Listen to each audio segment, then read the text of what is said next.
Here is my review for The Legend of Korra, Book 4, named Balance, Episode 1, titled After All These Years. 3 years to be exact. We had a 3-year time skip. So let me just point out a few things that's going on with this episode, like the changes. Like, for one, Kai's voice is deeper. Opal's brother kind of sounds like Thabreakmaster, so fact check me if that actually is Thabreakmaster or not, because I mean, he kind of sounds like, I'm just saying. The Airbenders got these nice little outfits now where they're able to actually glide in the air, and it looks really nice. It looks really nice. Milo has gotten big. He also got some hair, but he's still one funny kid. You know who else got hair? Jinora. It's interesting that she actually didn't grow out hair at all because she was bald at one point in time, but the way she grew it out is very similar to Avatar Game Chin. Look at the Avatar. You'll know exactly what I mean. And Korra's hair is shorter now. People making statements. One part of Republic City is a place where humans and spirits can just chill, and that's called the Spirit Wilds. The Earth Kingdom and Republic City are now going to be connected through a rail system. A guy named Prince Wu is going to be the new Earth King. Prince Wu is kind of like a headache to Mako, because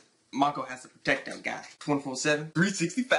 By the way, when it comes to Prince Wu, the Earth Queen was his aunt.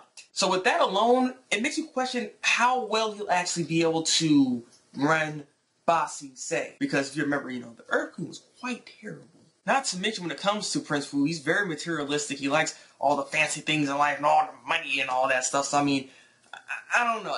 I'm skeptical about him even trying to run freaking Ba Sing Se. Also, when we see this episode 2, a lot of people don't really want him to actually run Ba Sing Se because there's another candidate, and that is Korra. But the thing here is, Korra is actually the main antagonist of this season. They give this girl the task to get things under control in Ba Sing Se. But not only is she doing that, she's trying to unify all of the Earth Kingdoms together. Under her rule, of course, though. Have that unity! And so far, it's going pretty well for her. But the thing is, she's corrupted by power. She loves what she's doing. She loves that people swear allegiance to her. That makes her really, really happy. Also, in this episode, we see how good Korra is when it comes to her metal bending. And she's quite good. We also see her methods of how she's getting everyone united in this episode. There were bandits attacking this Earth village. She offered a contract where she'll protect the village, but she controls the whole place in the process. The village leader declines the offer because he knows what she's trying to do. And so the thing is, the village needed food and protection, so they called for the Airbenders to come. Unfortunately, they only were able to get 2, which are Opal and Kai.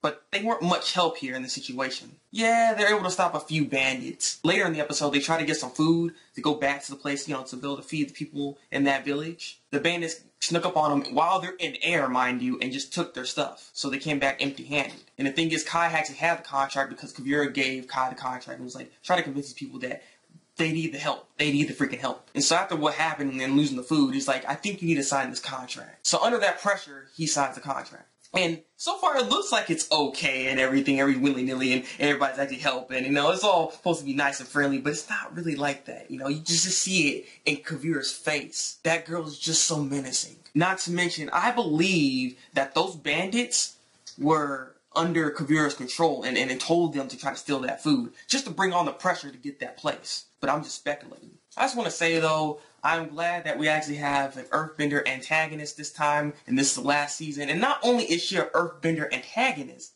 it's a female antagonist. And this is the first time we have it in just the Avatar series altogether. Yeah, Azula was kind of like the female antagonist in last Airbender, but she wasn't the main antagonist. Korra actually is the main antagonist, so that's what's actually pretty interesting about this situation here. And I just gotta say this. I told you all that this was gonna happen. I told you that this girl, she ain't about the Robin Williams and, this needed the father figure. No, this girl was freaking evil. Look at all evil. I was like, I knew it. I knew it. I called that crap. Give me my money. Give me that money.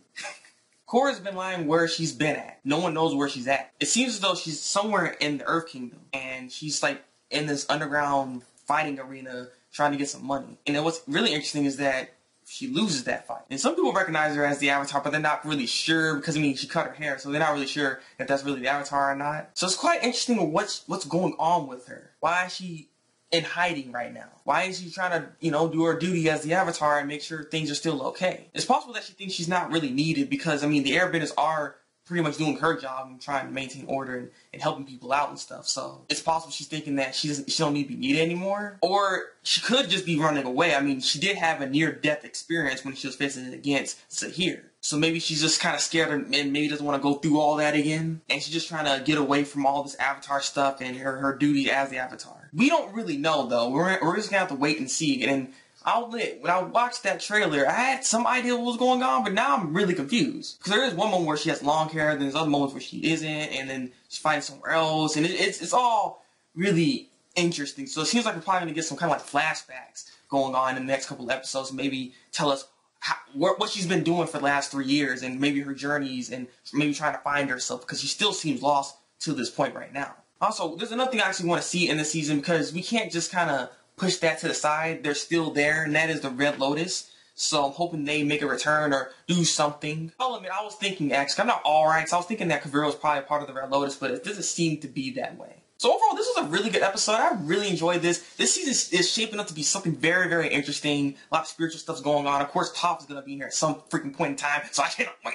I cannot wait. And it's about time they actually try to have this balance, trying to make balance in this world. So I look forward to seeing all of that. So yeah, I'm done. Leave a comment below. Tell me what you think of this week's episode of Legend of Korra. Like this review, and subscribe to my channel if you want to see some more Legend of Korra reviews from me. So you guys been the Thabreakmaster, and until then, people, break out.